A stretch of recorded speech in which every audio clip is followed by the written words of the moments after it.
من جان ناقابلی دارم، جسم ناقصی دارم، اندک آبرویی هم دارم که این رو هم خود شما به ما دادید.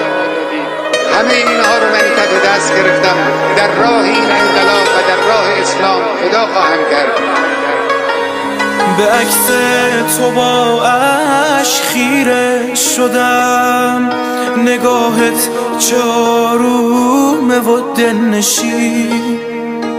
مگه میشه باور کنم نیستی؟ کجایی ابرمرد ایران زمین؟ کجا رفتی ای آفتاب دلم؟ غروبت چه تلخ و نفس گیر شد. باید جون میدادم تو راهت، ولی برای فدایی شدن دیر شد. مثل شهید کربلا رفتی به آغوش خدا، چه عاشقانه پر کشیدی. راهی این سفر شدی، رفتی و زنده تر شدی، آخر به آرزوت رسیدی. اللهم فعل درجاتهم واحشرهم مع محمد و آله الطاهرین و الحقنا بهم وارزقنا الشهادة في سبیلك یا مولای.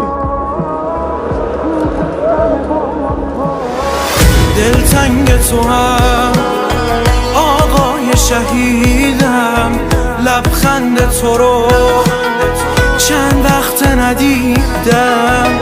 رو سینه ما کوه غم بابا، کی میشه بیان با مهدی زهرا؟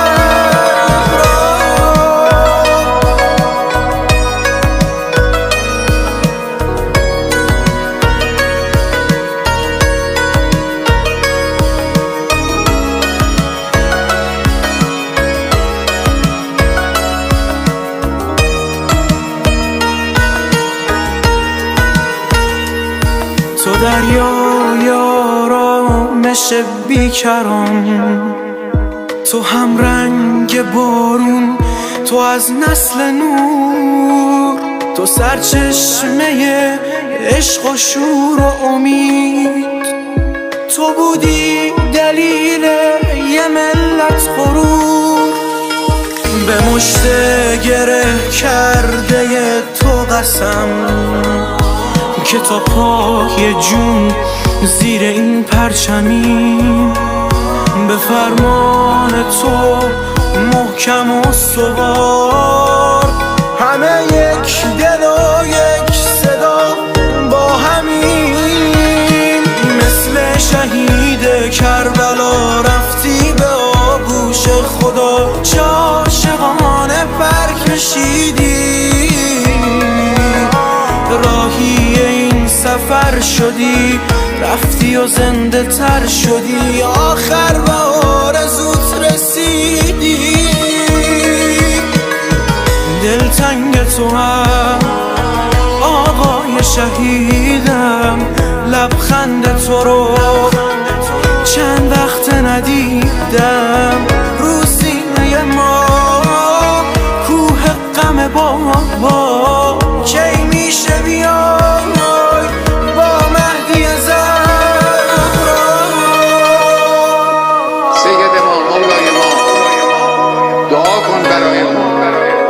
صاحب ما تویی، صاحب این کشور تویی، صاحب این انقلاب تویی. پشتیبان ما شما هستید. ما این راه را ادامه خواهیم داد. در این راه ما رو با دعای خود، با حمایت خود، با توجه خود پشتیبانی بفرما.